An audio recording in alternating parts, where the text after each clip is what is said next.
aí galera do YouTube, tudo beleza? Aqui é o David Android Games com mais um vídeo pra vocês, galera. Hoje eu vou trazer um jogo que eu já joguei e gostei bastante, só que eu joguei né? Temple Run 2, galera. Esse é, você já deve ter jogado, se não jogou, experimenta que é muito bom, tá? Muito bom jogo, então eu vou jogar pra vocês verem.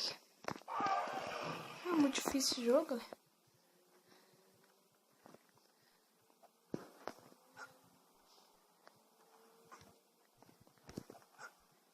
Mas só que você tem que mexer com a tela, aí é meio foda, mas fora isso é tudo legal.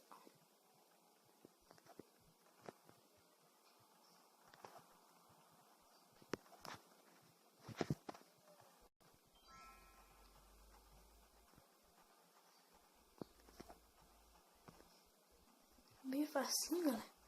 Eles dão a instrução certinho pra vocês. Isso aí. Vou ter que coletar os pontos agora.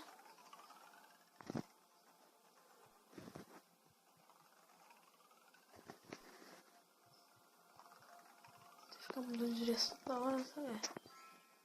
Vejam aí, galera, como é que fica o áudio e o vídeo. Pra gente poder melhorar, tá? Fazer muitas coisas mais. Comentem aí, galera. Compartilhem, tá? Pra vocês me ajudarem aí. Tá bom?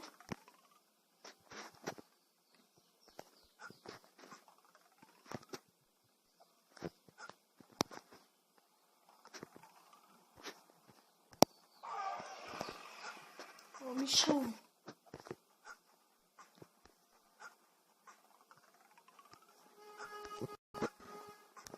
Opa, não peguei o cristal ali.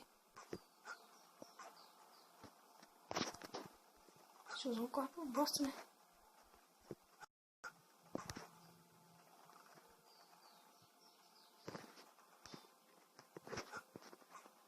Oh, não peguei nenhuma moeda.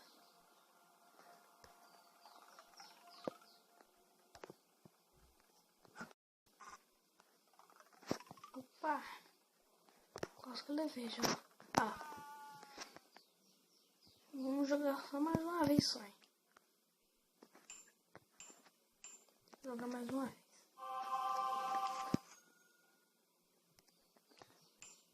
Vamos lá. O vídeo ser maior um pouco, né? Pra não ser muito pequeno. Peguei a moeda. Porra, hein? Certo. O bagulho não vira. Ih, o bicho me pegou. Já matou já. Então é isso aí, galera. Eu só vim mostrar esse jogo bem legal pra vocês aí. Espero que vocês procurem ele, que ele é muito legal, tá? É isso aí, galera. Compartilha aí, comentem aí, tá? Dá um like, inscreva-se no canal, tá? Muito obrigado mesmo. Tchau, tchau. Valeu.